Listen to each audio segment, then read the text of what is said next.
on his computer. Okay, well, that's good. All right. So now I got to read all that stuff all over. No, I'm not going I was like, oh, hell no.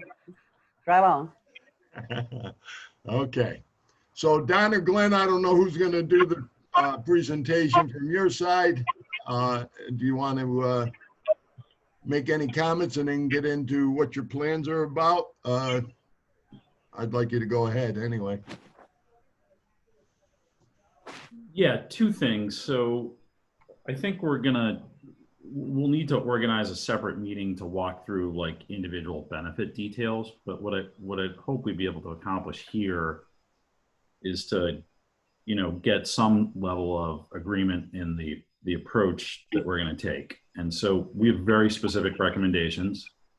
So without further ado, let me just jump into them, let you reflect on them, ask a few questions. And then, if we need to blow everyone up with documents, we can do that. But let's try to get the 30,000 foot level agreed upon if we can. So in going through, and this is just kind of a hodgepodge of recollections over a handful of conversations, we talked about a lot of different approaches, the differences between the group market and the individual market, differences between Medicare supplement sort of delivery systems, and those available in the Medicare Advantage world. We talked about the individual PDP marketplace and the group EGWP/PDP marketplace. And so in terms of themes, what we have had, and this, like I said, pulls in conversations that may not have included every single person, but I think where we've coalesced is that we want to support a plan that's a group plan that offers benefits that people cannot otherwise easily get in the marketplace and that are generally affordable. So with those as the themes, have I said anything offensive so far that that deviates from the goals of the board? No, I think one of the things that's important is that we see how that your group plan versus an individual plan with VIA benefits or Medicare.gov has enhancements or better or more comprehensive benefits. And that's what adds value to your plan and adds value to us as a group and any individuals that might sign up with Benistar. So, I myself personally, I'd like to hear what those are. Maybe you're going to cover them. What those enhancements are. What are we getting? What is the group getting? What will our individual members get if they sign up in your Medicare Medigap plan or your Part D plan? Yeah. So I think you agreed with basically what I said, and you're pushing to ask questions. So I'm gonna get those, but I'm gonna get multiple agreements as we go along the way here. Okay. So one of the other things that we introduced was the concept that, especially initially, simplicity should rule. And there were several reasons for that. One is obviously that when you're introducing something, complexity makes it difficult for people to assess actual value.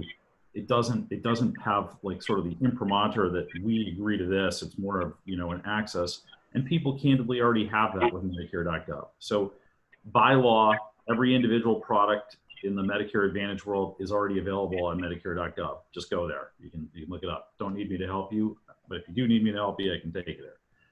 And that's very similar to what VIA Benefits is doing as well. So what we want to do is we want to have an offering that you can't get there, that's affordable, that has meaningful benefits that are not otherwise available, but that is also simple. And so the simple part is, and we've talked about this quite a bit, should we offer a high, medium, and low plan? Our recommendation is just offer 2 plans. And then secondarily, should we offer a Medicare Advantage plan and a Med Sup plan? Our recommendation is just offer the group Medicare Advantage plan. And now I'll tell you why I think that that's the case. 2 options is sufficient to achieve the 2 primary goals that we just talked about. And the Medicare Advantage plan is also better because there are unique benefits in the group world that are not available in the individual world, as well as unique cost drivers and containments that we can do there that are not available in the individual world. So that's why Medicare Advantage on a group basis. So before I go further, Everyone feel like that at least makes sense at some level, that we would limit this to a couple of plan designs initially? I agree with that. I agree. We can always expand it later, but that's our recommendation, is that we basically do 2 plan designs. So if we're going to do 2 plan designs, what should those plan designs look like? I'm going to get to in a couple paragraphs as to why I think the group Medicare is a better way to go. But what can we do with these 2 plan designs? Well, our thought process is as follows. We want one that has rich benefits that you cannot otherwise get. So you can't get these otherwise. So you're doing something for some people that they will not be able to do for themselves individually. So if we offer benefits that have very low out-of-pockets, that are broadly accessible in terms of both the physician access and also in terms of hospitals and outpatient services, and then have some additional benefits that are not necessarily available in the individual marketplace. If we have that, and we have a prescription drug plan that's part of that covers drugs throughout the donut hole with just a simple copay, that's something you can't get in the individual market. And that's something that we think a lot of people will look at very closely. We'll say, you know, this is something that I really need for me and my spouse, or just me maybe, because it has benefits that I can't otherwise get.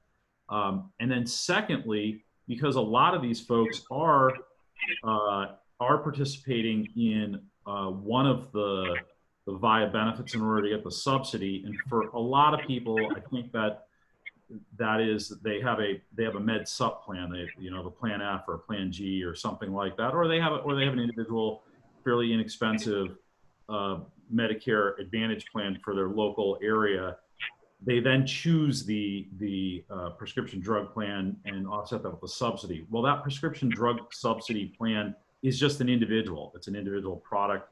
It's limited in coverage to the donut hole, and in most cases just offers generic coverage. So by bringing in coverage straight through the donut hole with just a copay, by adding in the brand name drugs, you're going to be serving a population who has no other access through the GE resources that are available today. So we put that in the rich bucket.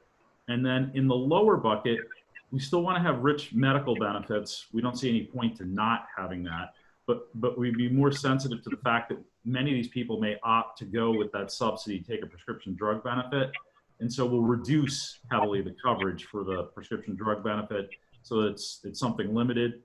We're not final on this, but we're even considering just having that removed. Like, there is no drug benefit in the bottom one, so that people who are intent on getting subsidy through the GE subsidy program will do that instead, because they can get basically the same level of benefit. So those would be the 2 buckets.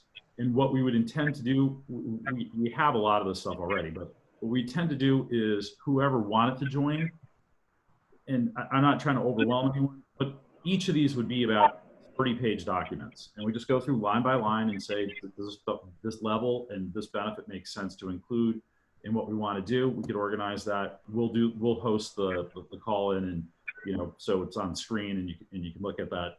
But essentially, when you go through it, it'll be more understanding. I think from what we've done, you know, we've basically flat out stolen ideas from 10 other groups that we've done that are doing the same thing you guys are doing, right? So a lot of people similarly situated have looked at this and they said, yeah, we want to do that, we don't want to do this. So we'll emphasize some additional benefits, like telemedicine benefits, like transportation benefits, like nutrition and you know, food reliance benefits, things that aren't easily available separately. It's not that we're de-emphasizing the hospital copay or the lack of a hospital copay or the low physician visit copay, but everyone understands how that works. I pay $30, I see my specialist. I pay $15, I see my regular whatever. I mean, if those are the numbers, those are just examples. But these additional benefits we think we'll be able to highlight. You don't want to be overwhelmed, but if there's, you know, if there's 4 or 5 other ones that can be on a short 1-pager that we send along with this, that we're highlighting about how unique these are to the plan that you're sponsoring, we think that they'll resonate. And we're looking at plan benefits that are the most popular. What you'll hear sometimes today is SDOH is a term that you'll hear a lot of. Those are social determinants of health, and Medicare has put a lot of emphasis on these. So they include benefits like transportation to get you to the library. Yeah, I know we're in COVID time, but in normal times, you know, transportation to take you to the library. In COVID times, maybe a video chat with someone. So there are a lot of studies and medical evidence that suggests that isolation is a very, very adverse health issue. So a lot of these things are meant to have people that don't have as much mobility or don't have as much access to just societal interaction. And I'm not talking about a doctor specifically, although there are benefits to taking to a doctor's visit. But I'm talking about just the grocery store, the library, the a music center, whatever it might be. So we'll have a more in-depth discussion about that. We'll circulate the stuff in advance so you can both look at it, but then we'll walk through it in detail. But the high level benefit, the richer plan will be loaded with those. And then the lower level plan, maybe we add one or two of them. But that's something we'll discuss in terms of what we want to do. There's a range of possibilities about what those can do. And we're sensitive of hitting price points. So our price point at the high end, we would like to be around $200, maybe even less. But if it's a little bit more, it doesn't matter as long as it has robust prescription drug benefits embedded. And at the low end, we want to be significantly different from that. So half of whatever that is, let's say. And the reason for that is we want people to have a clear choice in mind. We don't want people confused by saying, well, did I mean this? Did I mean that? Whatever. So these will be two bright line options that are available. They'll be easily available. And we'll get into that last. We'll have some resources available for people who call and want to talk about kind of where they are. In this higher level plan, not with the additional benefits, but just in the base benefits, one of the things that we have found that's somewhat popular for people is to mirror, this is going to be in a Medicare Advantage group contract, but to mirror similar things to what happens in a Plan G or a Plan F.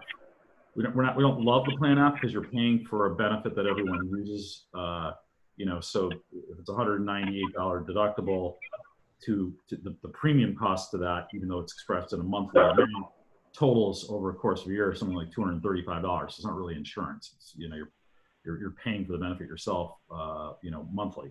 But people recognize that, and they're very familiar with those. Those are the most popular med sup sort of benefits. So if we can make some sort of reference to it, it doesn't have to be this is your alternative Plan F or anything like that, but if we can say that we are basically covering all of the benefits that you would get in a Plan F, that's helpful to people. It's a framework for them to understand what we're talking about. So remember, in this, and now we're going to talk specific. Well, I'll pause there. Anything I said so far that was either not understood or was off the beaten path in terms of where you think we should be headed. Okay, let me ask you. Now you're saying two plans. You're saying the Medicare Advantage plan, which includes prescription, and a Medicare plan with a separate Part D plan. Is that what you're saying? Those two choices? That's right. Perhaps what I said, and we can talk about this further, but perhaps that lower plan maybe has no prescription drug benefit. Again, okay, with the understanding that there's a bunch of people that have opted to elect prescription drug coverage to get that subsidy through GE. But we can talk about that further. I'm not adverse to including prescription drug benefits. I'm just suggesting in the lower level plan, they will be lower at a minimum and possibly non-existent in order to allow for what I was talking about. Okay, and you did say, and I hate to backtrack, so please, I don't want to be a hypocrite. Don't throw anything at me. But it's possible as part of that discussion, what we would say is you could break apart that bottom so that you could elect it, but you could also unbundle it, just take the medical. Okay, but are So you in effect, thinking, when you're saying that, are you thinking people are going to stay in the GE plan, one part of it, the via one part, just so that they can get the $1,000? Is that what you're thinking? I'm thinking there are a fair number of those people. Yeah. Yeah. Okay. Yeah, I'm one of them. Yeah. So, Yeah. I mean, the thing I would say, because I'm sitting in front of Connie, is I'd say, Connie, if the drug benefit that I provide you, so they provided you a drug benefit through VIA, and let's say it has a $10 generic only copay for the plan, and you say, well, all my drugs are brand drugs that I have to take, so this doesn't do me much good. So you save $1,200, but that $1,200 plus the plan cost minus its comparison to what you could get for, maybe it's a $25 copay for all of your brand drugs, and that saves you $2,000. So it still may make sense to not do it, but that involves a detailed look at what you specifically are doing as opposed to the general. And so initially what we're saying is, let's just stick with the general. We don't have time to, at this stage, at this starting point where we anticipate, maybe we can get to a couple thousand people and maybe 500 of them enroll or something like that. It is whatever it is. But in that initial stage, we won't have unlimited ability to talk to every person, get their feedback, try to, direct them. But over time, we would like to be able to do that. Right, and I will also do my own research on that, see if it's going to benefit me to stay with VIA, or just say, you know what, you all keep $1,000, I'm going this direction, and yeah. Yeah, So, and I don't know, this would be something before we provided advice we would want to understand. I don't know, yeah. if you leave VIA, can you ever come back or no? Are you for? Yeah, you can go back. I'm 99% Okay. sure. At open enrollment? Okay.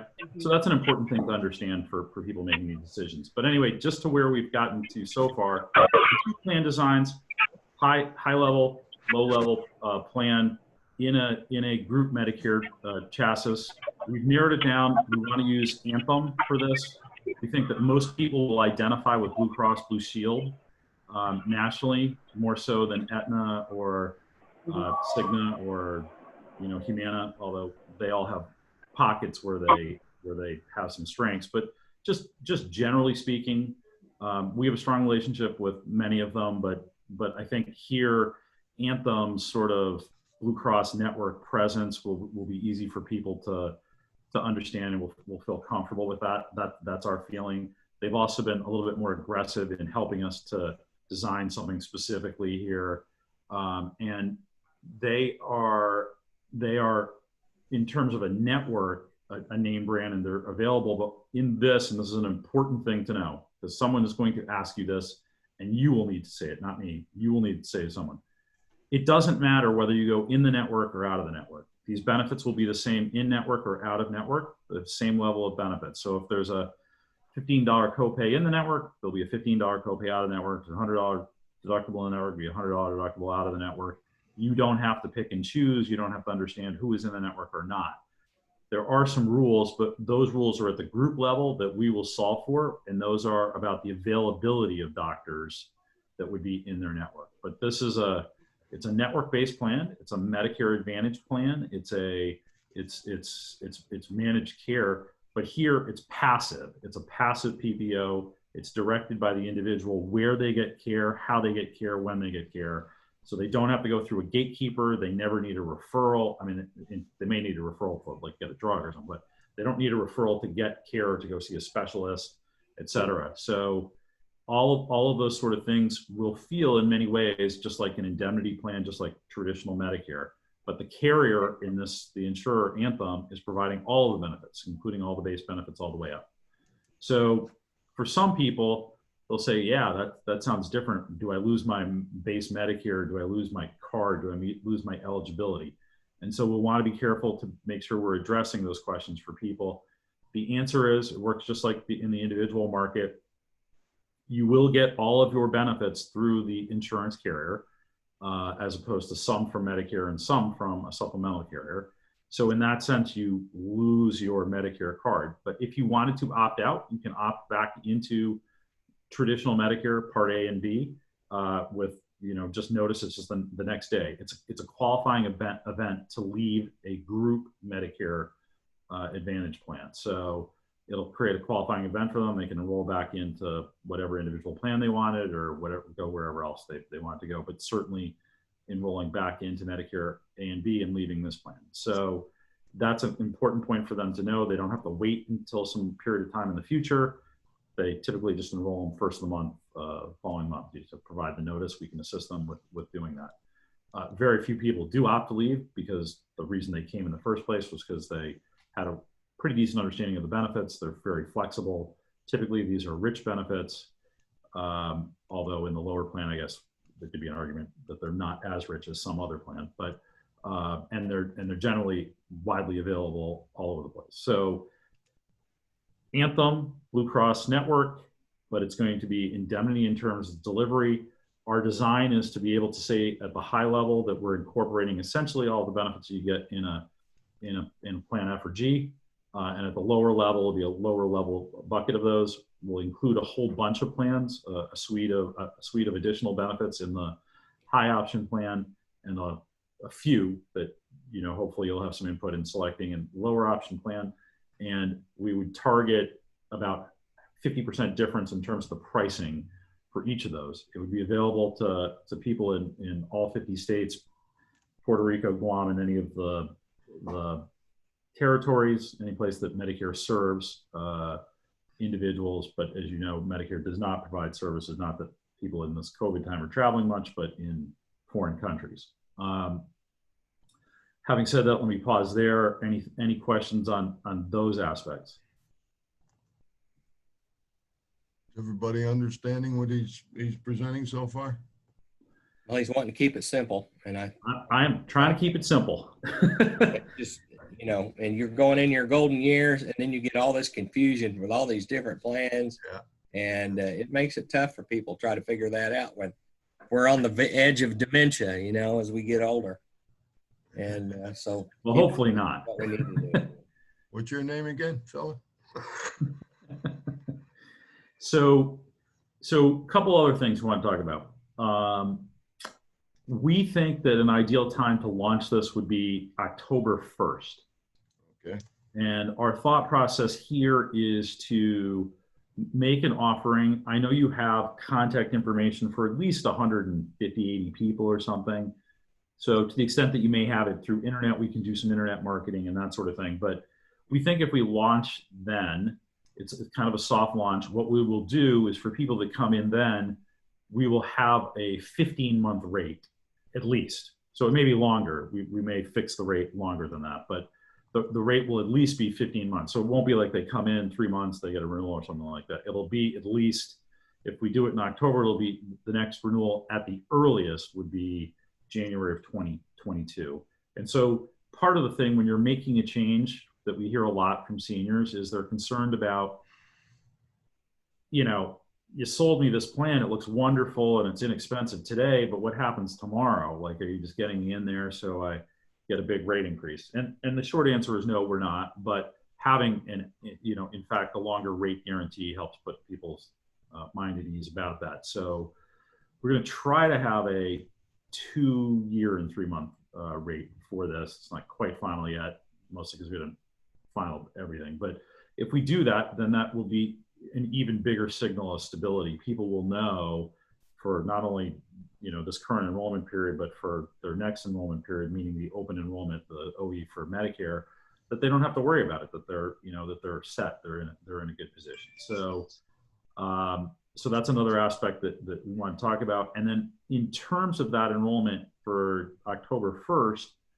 we want to do a second enrollment for 1/1, because even though the soft launch at 10/1, there'll be a lot of people who will not want to leave their present plan for any number of reasons, including things like they've satisfied their out-of-pockets already and they don't want to have to hit new ones. They're not thinking in that mode in any case about the Medicare elections, and they want to review all of them, by December 7th or 8th or whatever the cutoff is. And so having that available to them, people who are looking at the individual market, we think is important. So it gives us 2 bites at the apple, and it also, it's the old American Express thing. They send you the offer today, and then 2 weeks later, they send you the same offer. So a little bit similar concept here. We're repeating that offer, same pricing, same plan, same offer, same open enrollment opportunity, fit into a lot of the people that are making these decisions on the individual market basis. So that's our recommendation about that. You can think that through and consider it, because I know we haven't talked about that. But that would be our recommendation, is to do something off cycle where we can be attentive to just this population, and where we can get kind of 2 bites at the apple initially. In terms of how we offer it, there are a couple of things about that. And because all of these offerings are regulated, even though we have lots of exemptions in the group space, what we will have for each person that is being communicated to is basically a fulfillment kit that will be about 30 pages that includes, government mandated disclosures and other materials about their rights under even these plans. So rights to enroll, their rights to disenroll, the rights to make a complaint, all those sort of things will be in this package, as well as an explanation of how to actually enroll, what the benefits are, how to get service support, all of those types of things, free look periods, et cetera, how to get pre-enrollment support, et cetera. So for that function, all of that has to be done by mail. And so in order to do that, our pre-approach can be through email, can be through telephonic, et cetera, but the fulfillment component of it will need to be through good old-fashioned Pony Express. Got to send them something in the mail to fulfill. So what we will do as part of our effort, irrespective of what information you have, is that we will be capturing this information, and we'll share that information with you so that you can build a kind of a database or an understanding of who you're serving and how and that sort of thing. Don, And part of that leads me right to one last point, and I'll stop and do questions again. And that is, as part of this, we had discussed a fee to support the activities of the association, the ministerial activity. So we cannot pay a commission, you're not licensed, but we can pay an administrative fee for services performed. We will draft a shared services agreement. And typically the way that those work is it's a per member per month fee that we would negotiate that would be, it has to be market reasonable to the service that you're performing. So if it's data, board engagement, we'll have an outline of what those things are, but whatever those 5 or 6 or 7 functions are, have to be reasonably tied to the pricing for that. So my guess is something in the $10 range is probably very workable, even with limited duties. And I say duties not to push any of you into working full-time or getting a W-2, but I'm saying, generally speaking, the functionality of the board. And a lot of those things may include just marketing activities, data support, ministerial things related to that.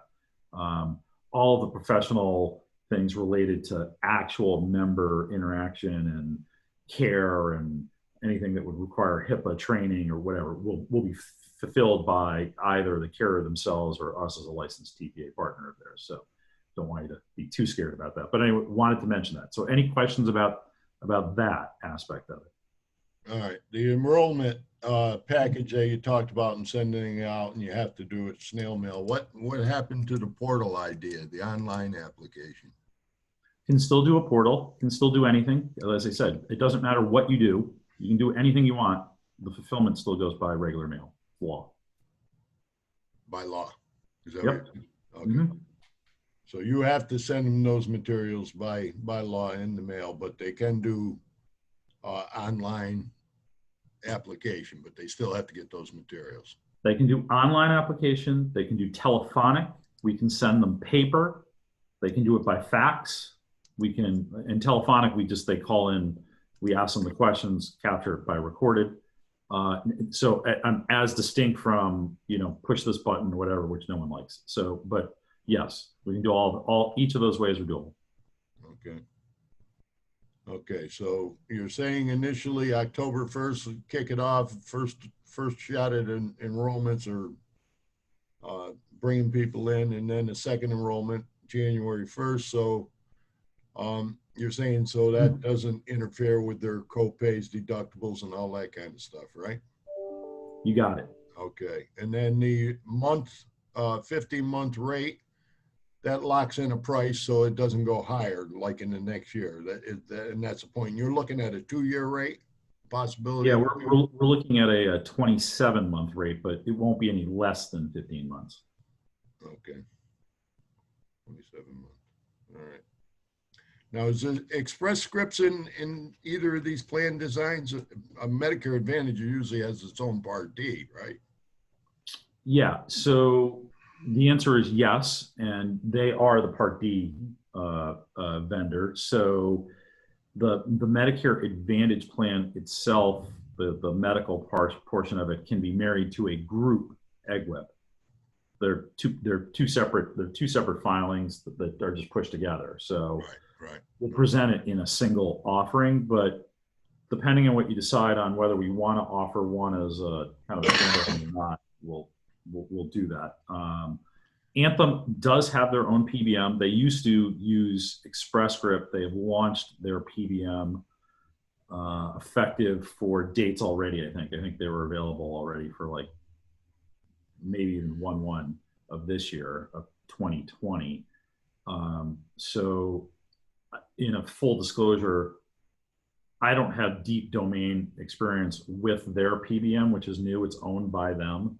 And they will quote it. Doesn't mean anything bad or good or anything like that. I'm just saying no one really does because they only launched. It was only available in the last 6 months. So they will provide rating for it. But we have 1,100 different groups with Express Scripts. So we're online. Like if you're standing at the pharmacy, one of our CSRs can hit a button and get your thing filled. I mean, we're fully integrated. We don't have that level of control with Anthems. We'll look at that just as an option. I mean, if they economically convince us, I suppose we could consider that. Under that Part D, is there you said donut hole coverage? Is there catastrophic coverage too? In brand Yes. name? Yes. Okay. So those are important.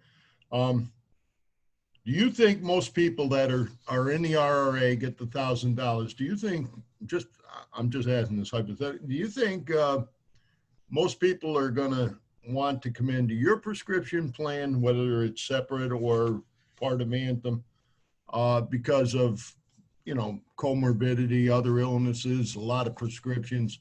They're going to be more likely to say, hey, and even if they could save a lot of money on their prescription costs, maybe they would end up saying, I'm just asking this again, they might say, I don't need the RRA anymore.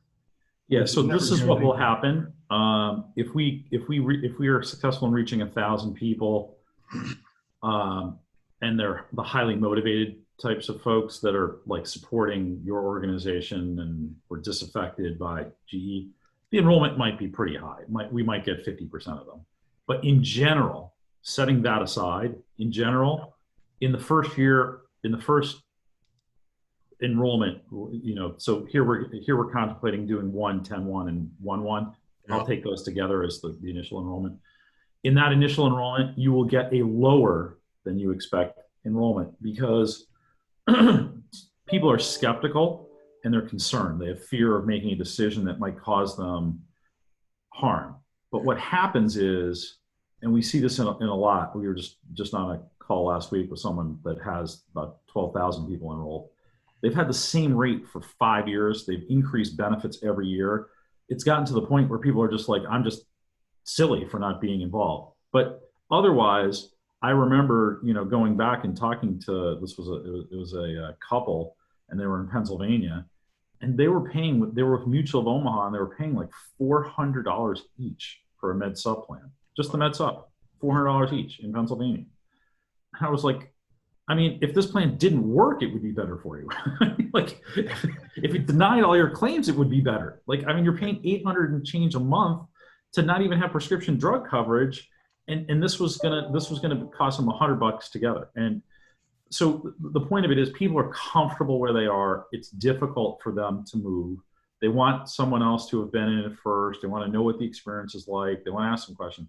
So what you'll see is over time, and you just have to think through how this occurs, as you have a greater effect on people. Like I said, when you're preaching to the converted, you can probably get a high percentage of them to move.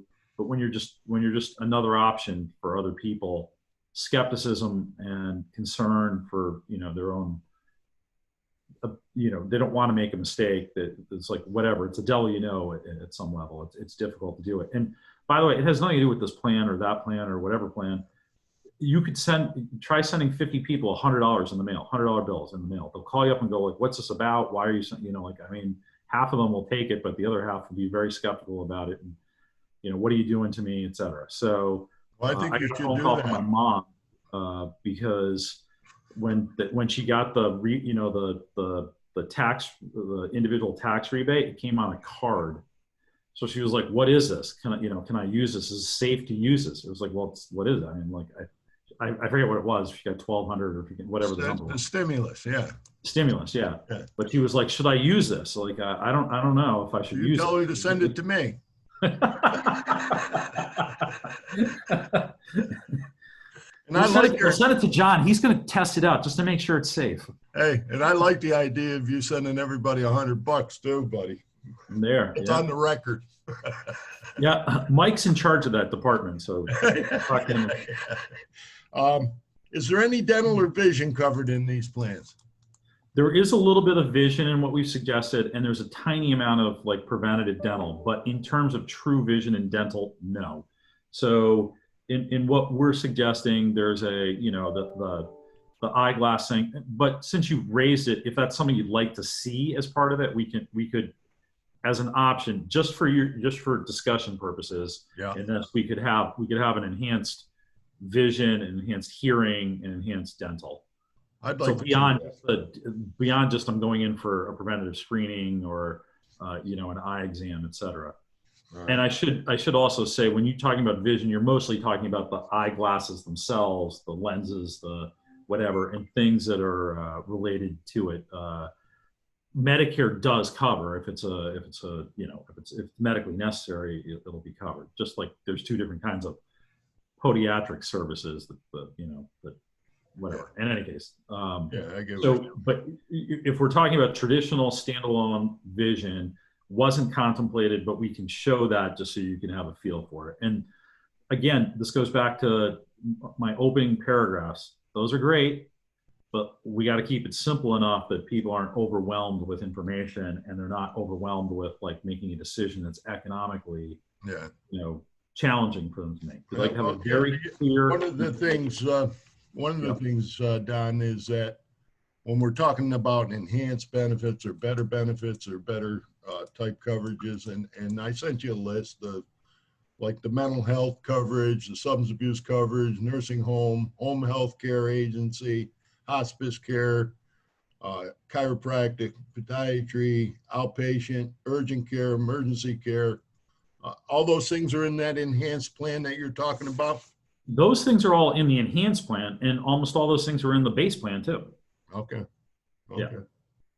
And again, I want to go back to brand name and specialty drugs. They're covered, you said? We will certainly have them covered in the top plan. Okay. We likely will either have them restricted, and by restricted, it may be more than just generic, because there are some single source brands that are inexpensive that you want people to capture, but it will be a more restrictive, less robust formulary and benefit for that lower plan at a minimum. If when we discuss it and look at the pricing, we feel like we either need to break those apart so that they can make this individual decision, so that, if they want to stay with VIA or whatever, right, or because it's too complicated, we just want to have it with no prescription drug on that base thing. We can make right. that decision. Or they could stay in the VIA plan. Yeah. Benefit advocacy. I have two ideas on benefit advocacy. One is that whoever they're dealing with at your place, and they're having any kind of problem or issue, whether it's Anthem or Express, your people advocate on their behalf, right? Well, I want to be careful about that. It's not that they're advocating; they will support them. I mean, they're actually supporting them to get the benefit that they are due, or to get access, or to get a claim resolved that they're done. But they're not. They're not. It's not like it's not their mom or their dad. They're not. if there was a $200 deductible and it says it shouldn't be paid, they're not going to say, oh yeah, they'll explain it. And then if it is a covered benefit, they will make sure that they get it by becoming, Okay, well, that's what I like you mean. said, advocates or more. They'll be able to do those things. And there are areas, especially in the prescription drug area, where they can get exceptions. They have, which is another reason that we tend to partner with Express Scripts. We have authority there. So like if there was an excluded brand drug, but there are all kinds of rules. I don't want to get a minor rule, but you are allowed when you're making a transition to do an override. Medicare demands that. So there's about a 90-day window where they can get that filled. But then even after that, sometimes, particularly in this COVID thing, if you don't have the ability to access a physician to make that change, they can get an override. So they can override a lot of stuff in the prescription area. And that's where you see it the most, by the way. Most people understand that you're supposed to be able to go to the doctor, any doctor you want. So Right. we don't typically see claim problems or anything like that. Okay. Anybody have any questions on the benefits and what's covered and what isn't covered in the two plans at this point? And you're going to provide us with a detailed thing. We're going to have another meeting. You're going to go over the plans as. Yeah, we'll send it to you in advance. You probably need 3-4 days to look it over, or Right. whatever, formulate some questions, and then thereafter, anyone who wants to be on it, we'll host it. We'll host it, and so it's on the screen, and do a Right. screen share and just kind of go through the Right. go through the benefits. And really, what I'd like to be able to do in that is keep it only focused on the benefits. Just these are the benefits. Let's go through, build Yep. two plans, and just stay there. Once we have them, we can do a third meeting and just talk about anything else, any of the other stuff. But this is just a working group. These are the benefits. This is what we've built. Okay. Does everybody on the board understand that? What he thought, what the next meeting would be about is going over those actual specifics of the benefits covered in these plans? Yes. Okay. Sounds great. Okay. Now, when we're talking about kicking this thing off, and one of the things, I kind of feel that one of the, it may or may not work, but I feel this way, that if we do a video webinar to kick this thing off, if you're talking October 1st, what are we talking about? Maybe doing a video webinar with our group and inviting the other Facebook groups and our email list and say, hey, on September something or other, we're going to have a video webinar on this new benefit that we're offering from the solutions group called Benistar. And here's what they're offering. And kind of give us. I mean, I think maybe even earlier. a couple of, let's talk about that separately, but typically what we would do is we'd host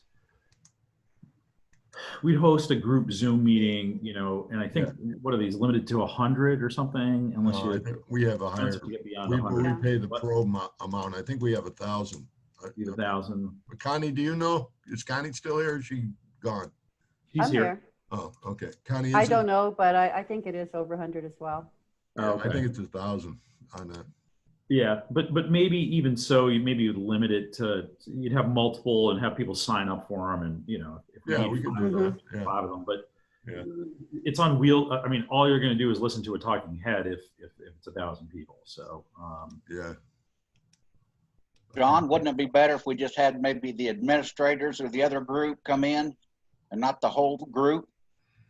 No, No? no. Well, I'm talking. There's too much, I hate to say it like this, but too much ownership, and they don't want to give up going somewhere else when they're offering their help, if you will. I think the members need to be able to be on there and hear what's being offered. Yeah, myself. and I think we're going to start, and Don, I think you said this originally. We'll start with the members we have. We'll start with our own Facebook page, which has 2,200 or 2,500 now or whatever, and our email list, which is 1,400. Start with them as the first group. You agree with that? We can make the invitation if you want to the other Facebook groups, but not as part of the webinar to understand what we're offering, but not as part of this next meeting of our going over the plans. Do you understand what I'm saying? No. We can't invite a whole bunch of other people to this going over the plans. We'll No, never get, it'll be the endless meeting. Yeah. Mhm. We've had enough of those. Mhm. Yeah. You guys will have to be making the decisions. I'm sorry. Yeah. We'll have to. All right. I'm just talking about once we have the plans, Yeah. doing the education about them, then yes, what you're Right. suggesting, totally on board with. Maybe Brian, maybe for that one, we could invite the admins of a couple of those other groups. Well, that's what I was thinking about, but I'm Yeah. still concerned about one person in particular. Right, likewise, that's what I was like. Yeah, me too. We all, and believe me, everybody understands what we're talking about. Anyway. Well, I mean, you can always invite one person. You can always invite one person. I mean, Yeah. Well, there's certain ones that I think I would consider inviting. yeah. So basically, I just have a quick question to clarify that.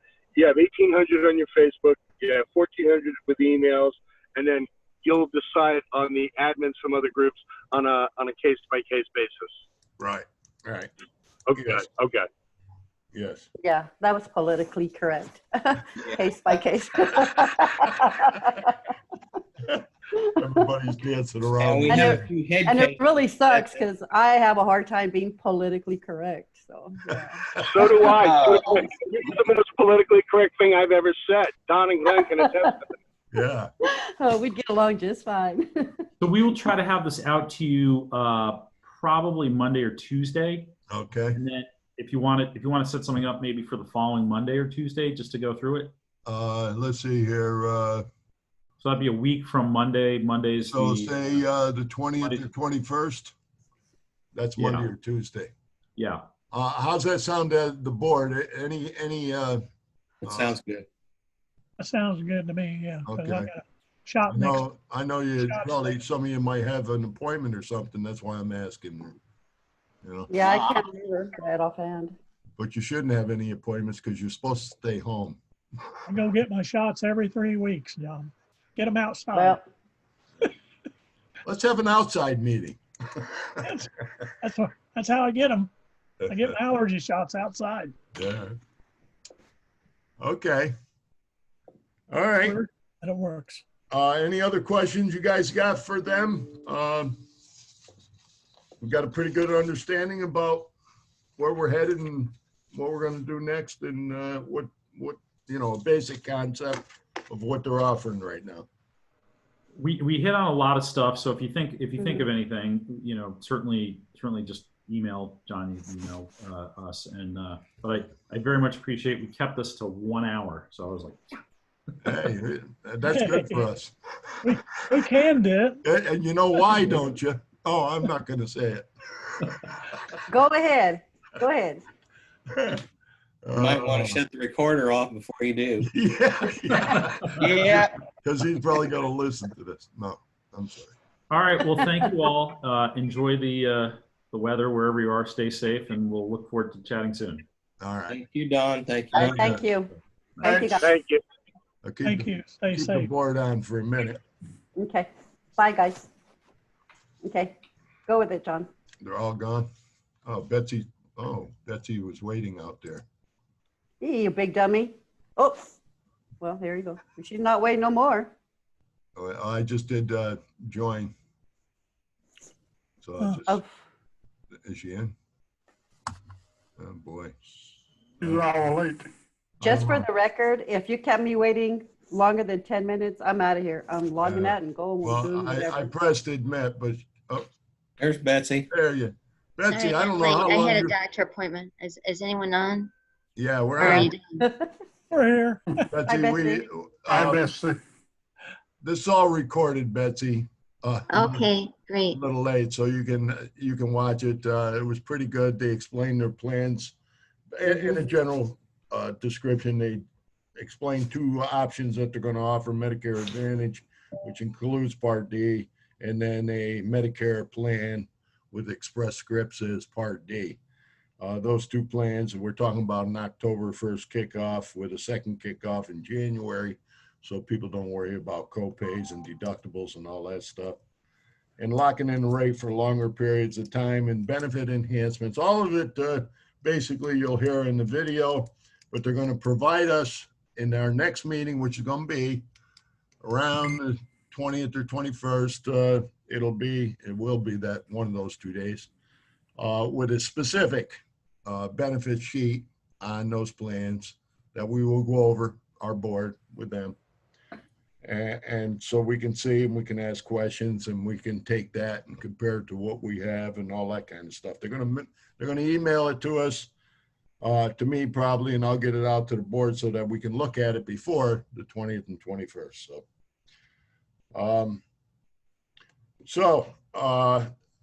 Is there anything anybody wants to say or share? How do you feel about what's presented?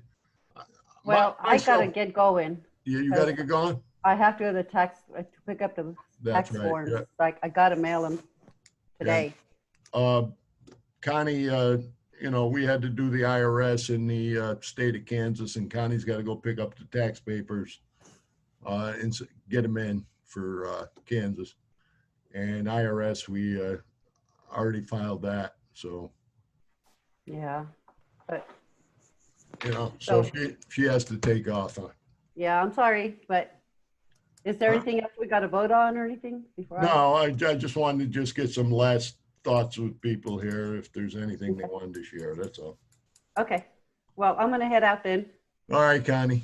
Okay, Good day. See ya. good day, guys. It was a good meeting. Bye, Connie. Thank you. Okay, thank you, guys. Bye. And Betsy, bye-bye. Hi. Okay, is there any last comments or questions or things you're concerned about or confused about or anything like that?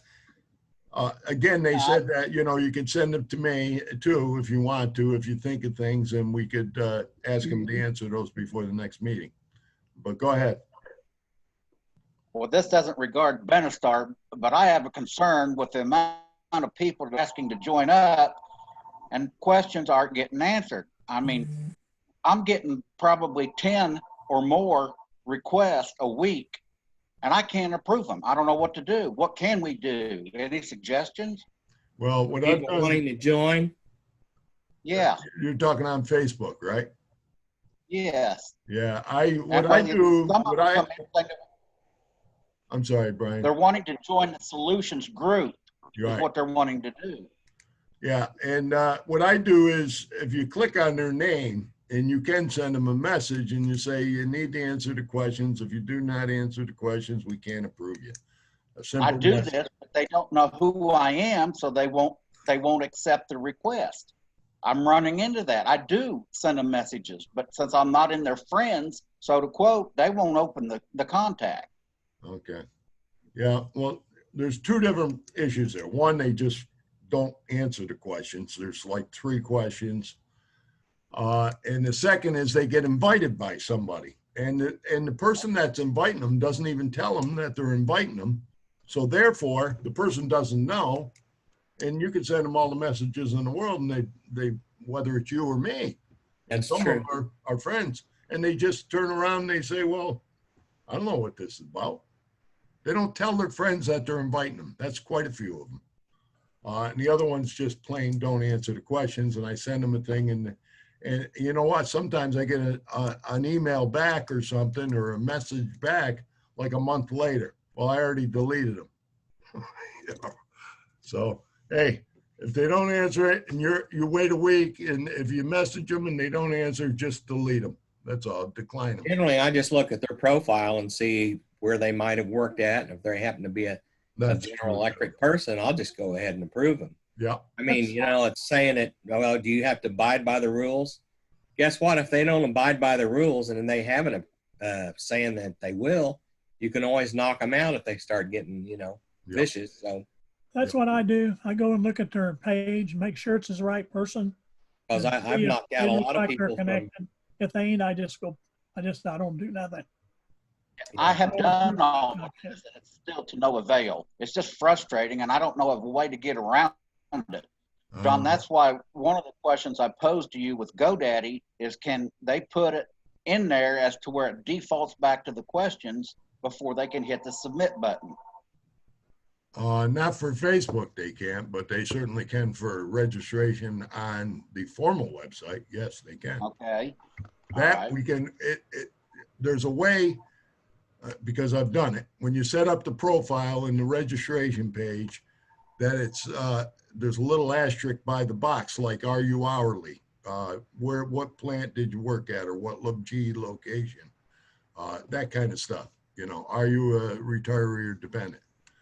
There is an asterisk you can put next to it, which means it's mandatory that they answer those questions. If they don't answer them, then it won't allow them to continue in the profile to complete it. Just so you know that. On our formal website, that is. Right. On Facebook, we don't have, if they don't answer, they don't answer, you know? So like Rodney and Bob and some others said, one thing you can try is look at the profiles, the other send them a message, and in a week's time, if they don't answer, just decline them. Yeah, I've had a lot of people that try to get in the doorway so they can sell stuff, sunglasses, purses. I mean, yep, that just goes with it. So if you look at the profile and you see that's what they're up to, yeah, you know, just delete it, because that's just decline them. Yeah, you know. I do this, and I continue to do that to this day. I look at their profiles. Now, my other question is, I have posted many times on our formal website to try to get people to submit their dues or donation. right. And I don't know what else to do. I can't get people to contribute. Any suggestions on what can be done? Because I can't keep repeating myself over and over. We've been dealing with that for, you know, several years, so we're kind of used to it. Yeah, And we're all doing the same thing. Is, you know. That, you know, we had a high of 250 contributors. We're down to about 180. And mainly it's the same people that are contributing. Even though we have like 900 some odd people on our formal website and 2,500 on our Facebook, it's a constant battle. We're a nonprofit. We have expenses. We try to tell them that, you know, like Charlie has said a number of times, and other people have said it too. You have to add something of value. You have to have something of value for them to, like benefit advocacy, and now this Benistar, an enhanced benefit program, an alternative to VIA or Medicare.gov that gives them more benefits. Hey, when we start advertising that and we tell them they got to register, and we're asking for a donation, you know, simple donation, for them to be eligible for it, you know? I mean, this is the decision that we've put off for a long time, of saying that they'd have to join and have to register and have to give us a donation. We're offering them a benefit. We're offering them a service.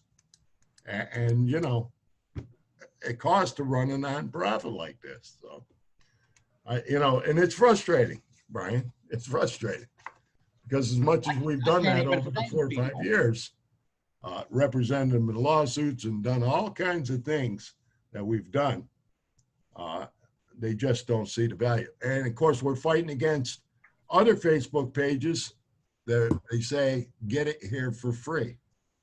Right. So, hey, can't fight free, brother. They have to see a value to it. And that's what we're trying to build with this new website, with this new benefits provider, healthcare provider, Benistar, with advocacy, with General Electric, whether it's pensions or healthcare. That's what we have to offer. Again, no, we're fighting that free aspect with about 8 other Facebook pages. So we'll see where it goes.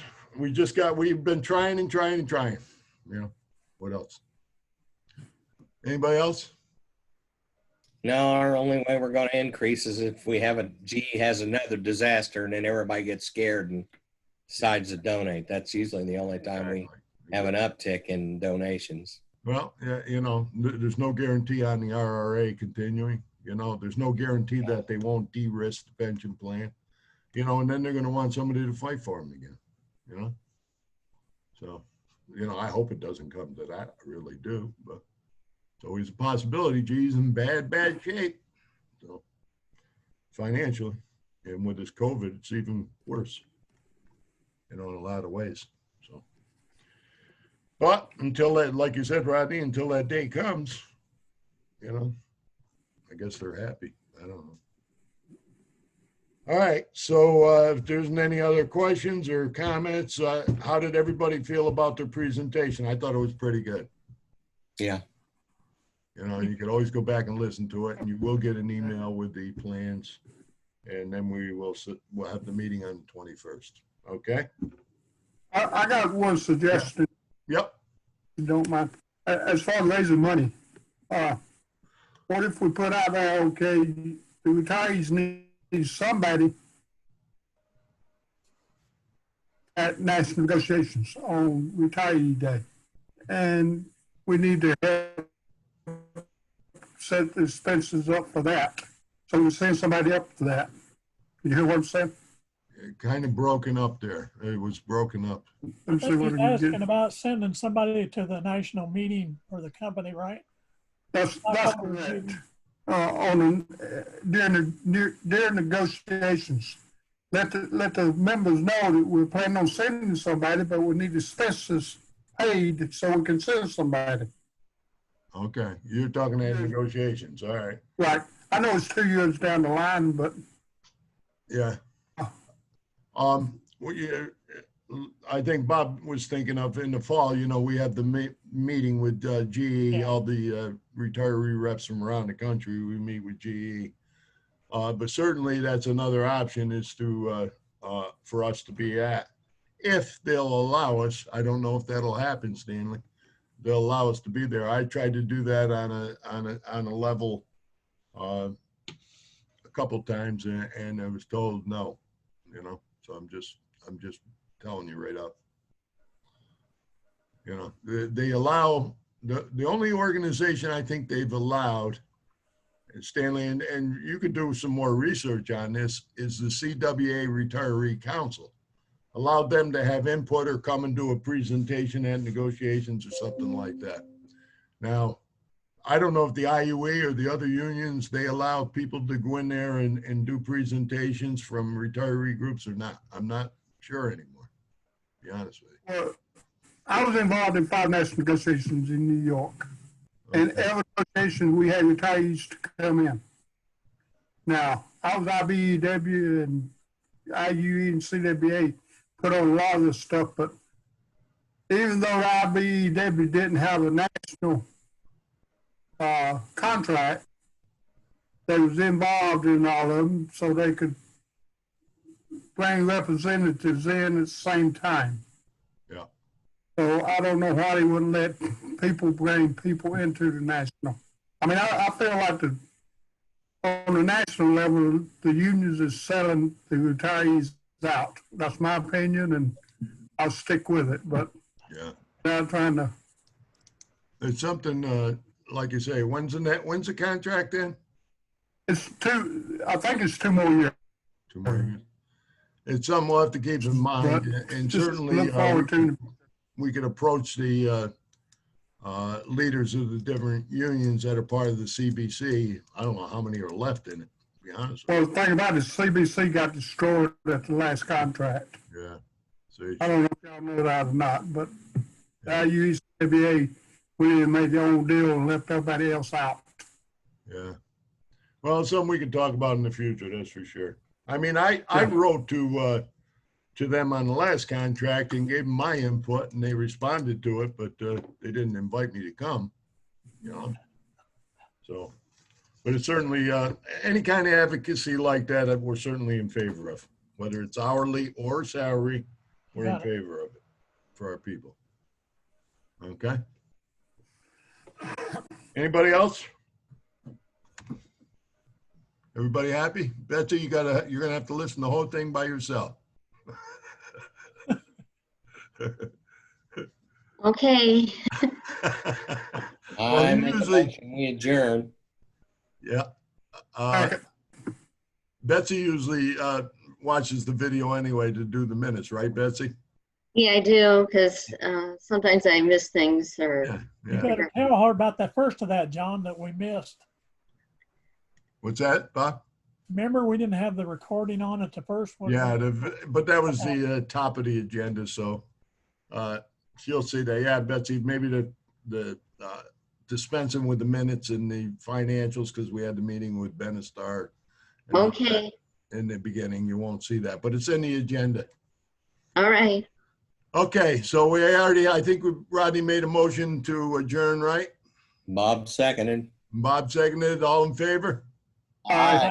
All right, so I'll let you know on, we'll get the email, I'll send it out, and I'll let you know on the 20th or 21st what day we're gonna meet, okay?